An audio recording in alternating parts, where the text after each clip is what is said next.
राष्ट्रीय राजमार्ग 707 मार्ग पर कार्य कर रही एबीसीआई कंपनी की सबलेट कंपनी बीआरएन पहले से ही घटिया कार्यों के लिए विवादों में रही है। कार्य कर रही कंपनी ने बेतरतीब तरीके से जगह जगह पर सड़क का मलबा नदी नालों सहित वन परिक्षेत्र में फेंका है।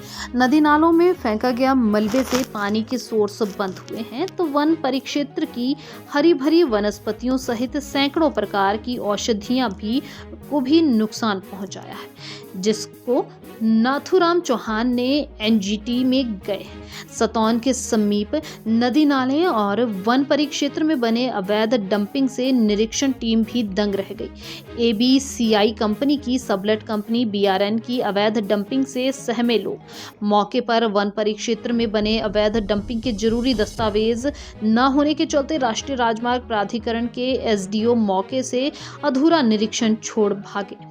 समस्याओं को लेकर राष्ट्रीय राजमार्ग पर खड़े लोगों ने राष्ट्रीय राजमार्ग प्राधिकरण के खिलाफ आक्रोश। ग्रामीणों ने जिला उपायुक्त से राष्ट्रीय राजमार्ग प्राधिकरण पर कार्रवाई की अपील की है।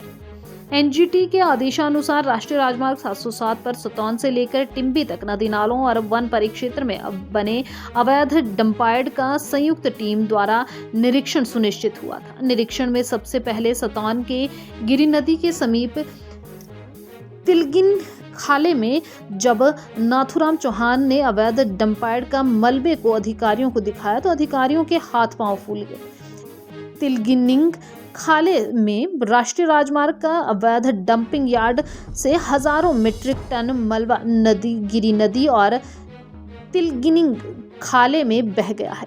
उसके बाद सतौन के स्कूल के समीप बने डंपिंग यार्ड में कार्य कर रही बीआरएन कंपनी ने खाले में भारी मात्रा में सड़क का मलबा स्टॉक किया था, लेकिन डंपयार्ड को स्टेबल के लिए वायर क्रेट नहीं लगाए गए, जिसके कारण हजारों मीट्रिक टन मलबा खाले में बह गया है, जिसको लेकर स्थानीय लोगों ने भी निरीक्षण टीम को खरी खोटी सुनाई।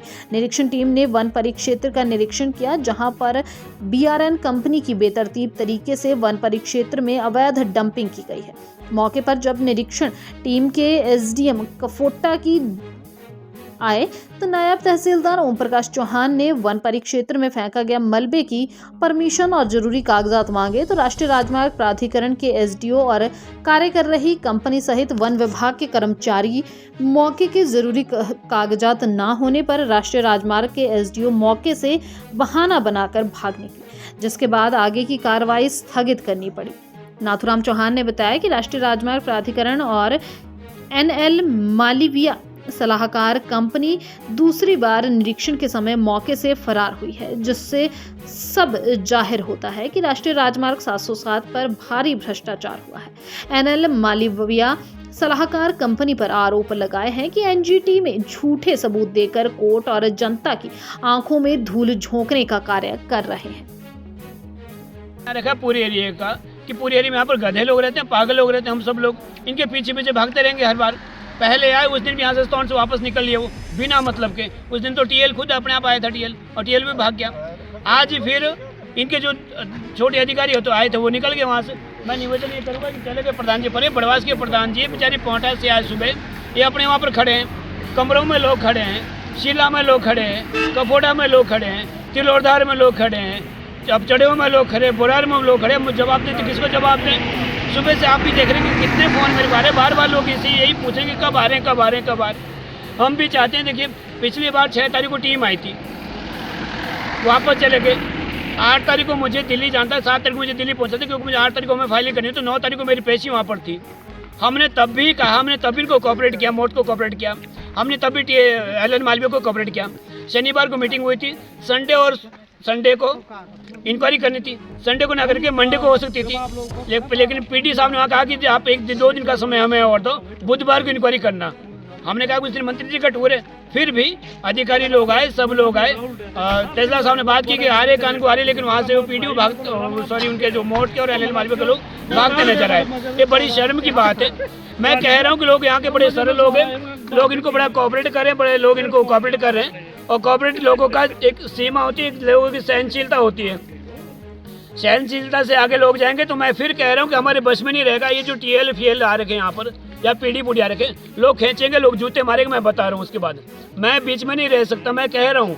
अभी तक मैं कोऑपरेट कर रहा हूँ यार, नान बुला रहे, नान मीटिंग में जा रहा हूँ। दिल्ली हमारी पैसी है, रोड पे मैं रोड पर रोज खड़ा रह रहा हूँ, अधिकारी भी कोऑपरेट कर रहे हैं। अभी ऐसी कंपनी तो पहली बार हमने देखी है। लोगों को रोड पे खड़ा कर दो, अपने हमारे से भाग जाओ, लोगों के पानी खराब कर दो, जल जंगल जमीन सब खत्म कर दो। उसके बाद आपसे कागज मांगे, अब कागज नहीं दो। एक घंटा आप लगाओ कि कागज आ रहा है, और कागज आए तो फ्रॉड था। वो कागज आने से पहले वो भाग गया जिसने कागज मंगाया था। लोग इन्हें जूते भी मारेंगे। मैं भी कहना चाहूँगा, मैं डी साहब को निवेदन करना चाहूँगा, आपकी अध्यक्षता में डी साहब से ये सारी चीज़ें हो रही है। जैसे पिछली बार शिमला जिले में शिमला के एडीसी को घेरा था वहाँ पर, ऐसे यहाँ पर घेरा जाएगा लोगों को। मैं बता रहा हूँ। फिर अब हद की शर्म की बात आती, हम लोग सुबह से भूखे प्यासे भटक रहे हैं, चल रहे हैं, ठीक है। औरों के लोग भी काम होते, लोग यहाँ से लेकर लोग खड़े हैं। जहाँ तक हमने कहा था बोराड़ से आगे पीडी के ऊपर और एनएल मालवी के ऊपर तो होनी चाहिए। एनएल मालवी जैसा झूठा व्यक्ति हमने आज तक नहीं देखा। वहाँ पर झूठी रिपोर्ट लगा रहे हैं। वहाँ पर हमने कहा कि खाले खड्ड साहब इन्होंने बंद कर दिए, वहाँ पाइपलाइन जोड़ रहे हैं ना जी, हमने रिस्टोर कर दिया। अरे रिस्टोर वो थोड़ी, रिस्टोर तो खाले से मलबा हटाना था। खाले में जो पानी नहीं होगा तो कैसे रिस्टोर करेंगे? सब झूठे भरे पड़े हैं। वो चाहे वो पीआईए की कंपनी ले लीजिए, चाहे एनएल मालवी की ले लीजिए, कंसल्टेंसी वाले ले लीजिए, कोई दीनमान रहा नहीं इन लोगों का। कैसे कोई भी शासन के ऊपर करेगा? बहुत बहुत धन्यवाद जी।